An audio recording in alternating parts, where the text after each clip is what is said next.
পঞ্চায়তত অকলেই যুঁজিব অগপই। আমবাৰী কাৰ্যনিৰ্বাহকৰ গুৰুত্বপূৰ্ণ সিদ্ধান্ত। পৰিষদীয় নিৰ্বাচন সন্দৰ্ভতো গ্ৰহণ গুৰুত্বপূৰ্ণ সিদ্ধান্ত। পঞ্চায়ত নিৰ্বাচনৰ পৰিষদীয় নিৰ্বাচনক লৈ কঁকালত টঙালি বান্ধিছে আঞ্চলিক দল অসম গণ পৰিষদে। মঙলবাৰে দলটোৰ জ্যেষ্ঠ নেতাসকলৰ উপস্থিতিত আমবাৰীৰ মুখ্য কাৰ্যালয়ত অনুষ্ঠিত হ'ল কাৰ্যনিৰ্বাহকৰ বৈঠক। এই বৈঠকতেই সৰ্বসন্মতভাৱে গ্ৰহণ কৰা হ'ল কেইবাটাও সিদ্ধান্ত। সেই অনুসৰি আগন্তুক পঞ্চায়ত নিৰ্বাচনত অকলেই প্ৰতিদ্বন্দ্বিতা কৰিব আঞ্চলিক দল অগপই।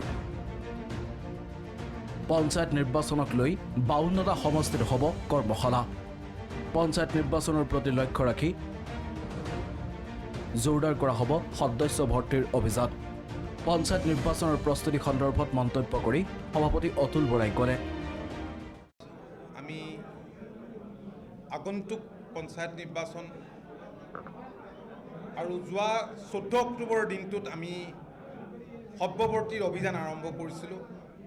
এই সভ্যৱৰ্তী অভিযানৰ অগ্ৰগতি আৰু আজিৰ সভাই অধিক ক্ষিপ্ৰতাৰে অনাগত দিনত সভ্যৱৰ্তীৰ অভিযান অব্যাহত ৰাখিবৰ কাৰণে আজি এক সিদ্ধান্ত গ্ৰহণ কৰে। ইতিমধ্যে আমি পূৰ্বে লোৱা সিদ্ধান্ত মতে ৰাজ্যখনৰ 52টা বিধানসভা সমষ্টিত দলৰ ৱৰ্কশ্বপ কৰ্মশালা অনুষ্ঠিত হৈ গৈছে আৰু বাকী যিকেইটা সমষ্টিত বাকী আছে সেই সমষ্টিকেইটাত 10 দিনৰ ভিতৰত আমি অনুষ্ঠিত কৰিবলৈ আজি সিদ্ধান্ত গ্ৰহণ কৰিছোঁ।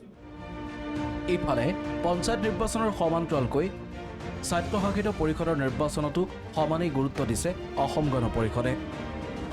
শীঘ্ৰেই অনুষ্ঠিত হ'বলগীয়া কেইবাখনো স্বায়ত্তশাসিত পৰিষদৰ নিৰ্বাচনৰ কাৰণে কমিটি গঠন কৰিব অগপই।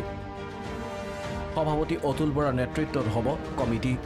পৰিষদীয় নিৰ্বাচন সন্দৰ্ভত মন্তব্য কৰি অতুল বৰাই ক'লে, পঞ্চায়ত নিৰ্বাচনৰ উপৰিও খুব সোনকালে কেইবাখনো স্বায়ত্তশাসিত পৰিষদৰ নিৰ্বাচন অনুষ্ঠিত হ'ব।